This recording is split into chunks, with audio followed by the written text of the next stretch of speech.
All right, let's talk about a huge development coming out of South Asia. Pakistan just announced a major leap forward in its naval power.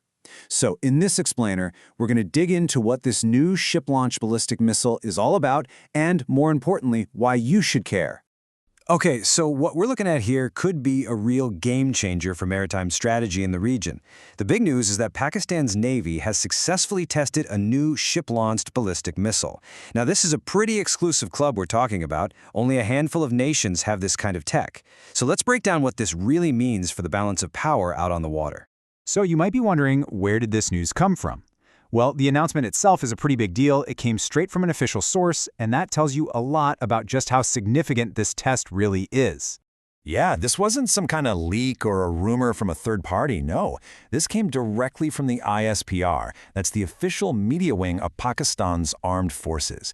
And you gotta understand, when the military itself puts out a press release about a test like this, it's not just news. It's a very deliberate signal of strength. It's them saying, hey, we have this now, and we want you to know it. And believe me, this was not some routine, low-level drill. You had the head of the Navy himself, Admiral Naveed Ashraf, watching this thing fly. And he wasn't alone. He was there with the country's top scientists and engineers. When you have that kind of brass on site, it sends a crystal-clear message.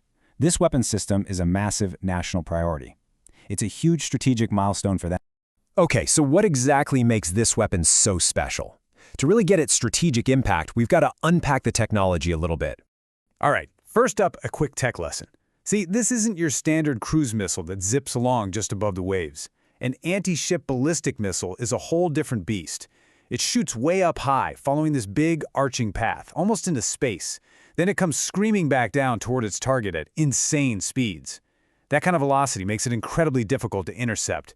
And that right there is what makes it such a nightmare for any naval vessel. So there are a few things about this missile system that really make it stand out. First off, it's indigenously developed. Big words, but it just means they built it themselves, in-house. That's huge, because it means Pakistan isn't relying on anyone else for this critical tech. Second, it's got a dual capability. It can hit targets on land and at sea. That makes it super versatile. And finally, the really impressive part, it has an advanced guidance system built for high-precision strikes. We're talking about the ability to hit a moving warship from potentially hundreds of miles away. That's a serious capability. Now, when you have a technological achievement on this scale, you can bet it's going to get attention from the very top. And the official reaction from Pakistan's leadership, well, it really highlights just how important this is, not just for defense, but for national prestige too. And yeah, the praise for the scientists and engineers who pulled this off came in fast and from the very highest levels of government. I mean, think about it. You had congratulations rolling in from the president, the prime minister, and the whole military high command. That shows a really united front. They're framing this as more than just a military win. It's a national achievement, and it signals a massive step forward in the country's whole defense strategy. So what's the bottom line here?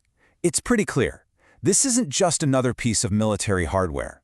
What we're seeing is a sophisticated, homegrown weapon that fundamentally changes the game for Pakistan's Navy. It gives them a powerful new tool to project power and, of course, to defend their interests at sea. But you know, a weapon like this is never introduced in a vacuum. It's a ripple in the pond that's going to be felt everywhere. It will absolutely change the strategic math for every other country in the region, and that leaves us with the big, critical question.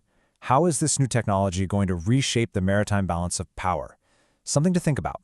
Thanks so much for joining us for this explainer.